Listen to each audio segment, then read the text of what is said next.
Tadi Eko mengatakan, ya karena Ganjar itu sudah punya track record memimpin. Tunggu dulu, nilainya berapa record itu di Semarang atau di Jawa Tengah itu? Apakah Ganjar di dalam kepemimpinannya mampu menaikkan daya hidup Jawa Tengah dibandingkan dengan nasional misalnya? Sampai sekarang Jawa Tengah itu provinsi termiskin di Jawa itu.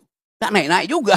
Jangan dong, nilai sekarang nggak gitu dong. Nilai kalau dilihat kemiskinan, berapa angka kemiskinan yang turun di zaman Ganjar.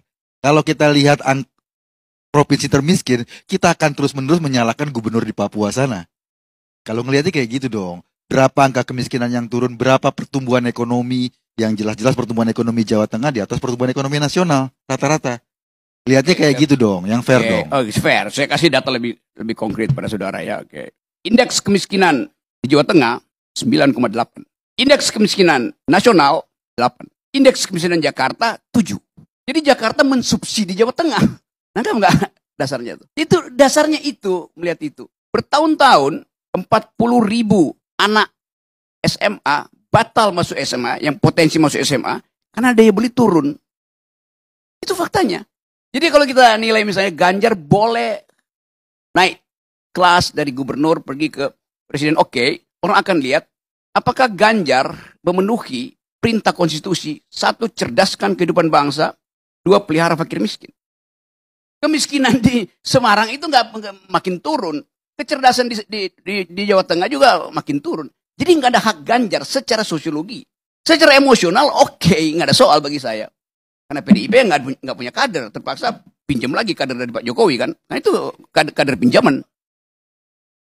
Saya baca riset bahwa generasi muda yang 80% itu, lebih dari separuh pemilih Indonesia, dia menunggu siapa calon pemimpin yang mampu mengolah 2 isu utama itu. 1 soal environmental ethics, 2 soal global security.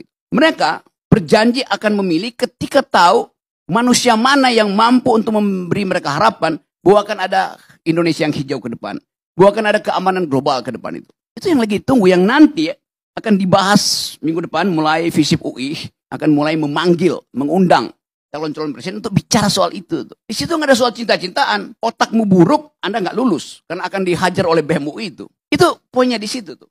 Jadi swing voters kita itu, terutama generasi baru itu, antara 27-30% naik terus tuh.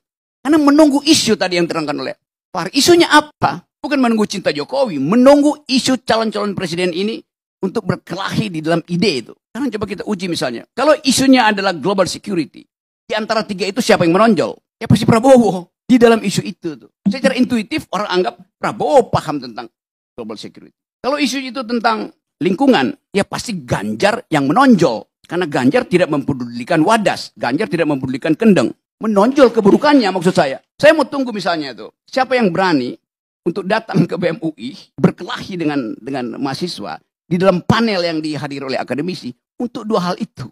Environmental, orang namanya Ganjar, do you speak environmental ethics? How about Wadas? How about Kendeng?